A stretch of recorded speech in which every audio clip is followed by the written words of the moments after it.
जितक्या डेअरिंगनी, जितक्या टशननी एखादा कस्टमर त्याच्या घराजवळील लोकल किराणा दुकानदाराला म्हणतो की भाऊ मी इतका सामान घेतलं, तू मला फुकट बॅग दे, तितक्याच डेअरिंगनी किंवा टशननी तो मॉलमध्ये जाऊन बोलू शकतो का हो? मोठ्या मोठ्या मॉलमध्ये गेल्यावर 5-5 हजाराची खरेदी आपण करतो आणि ते सामान ठेवायसाठी जेव्हा आपण समोरच्याला बॅग मागतो तर तो म्हणतो साहेब 25 रुपये लागेल, 30 रुपये लागेल. तिथे कस्टमर म्हणतो का मी तुझ्याकडनं इतकं सामान घेतलं, मला फ्रीमध्ये बॅग दे. परंतु हेच तुम्ही तुमच्या लोकल किराणा दुकानदाराकडे जर गेले, त्याच्याकडे जर तुम्ही तितक्याच अमाऊंटचा किंवा त्याच्यापेक्षाही कमी अमाऊंटचा जर किराणा घेतला तर तो तुम्हाला जे बॅग्स असतात, जे पोते असतात रिकामे किंवा कट्टे ज्याला म्हणतो, त्याच्यामध्ये तुम्हाला सामान आणून देतो आणि वेळ पडलाच तर तुमच्या गाडीपर्यंत नेऊन सुद्धा देतो. आणि मोठ्या मॉलमध्ये तुम्ही गेले तर तुमचं जे सामान राहतं, जे त्याच्यासमोर बिलिंग काउंटरवर पडलेलं असतं, तुम्ही विकत घेतलेल्या बॅगमध्ये तुमच्या हाताने तुम्हाला टाकावं लागतं. तर डिफरन्स किती राहतो? म्हणजे मी एक पोस्ट टाकली, याच्यावर भरपूर लोकांची प्रतिक्रिया सुद्धा आली आणि सगळ्यांचं तेच म्हणणं आहे की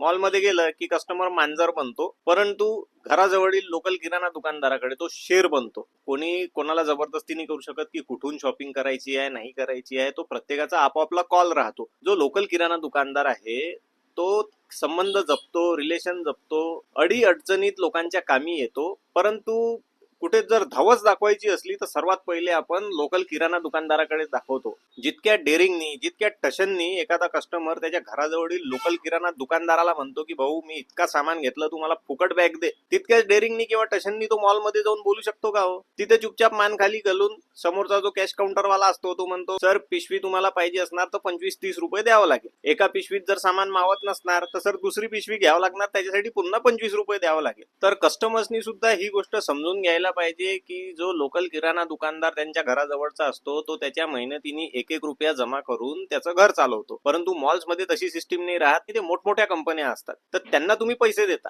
परंतु जो 1-1, 2-2 रुपये जमा करून त्याचं दुकान चालवतो त्याच्यासोबत तुम्ही 1-1, 2-2 रुपयासाठी बार्गेन करता, बॅग फुकट मागता. तर हे काही आजच्या इतक्या जागरूक ग्राहकाला शोभा देत नाही असं मला वाटतं. मित्रांनो, याबद्दल आपले काही मत असणार तर मला कमेंट सेक्शन मध्ये नक्की सांगा.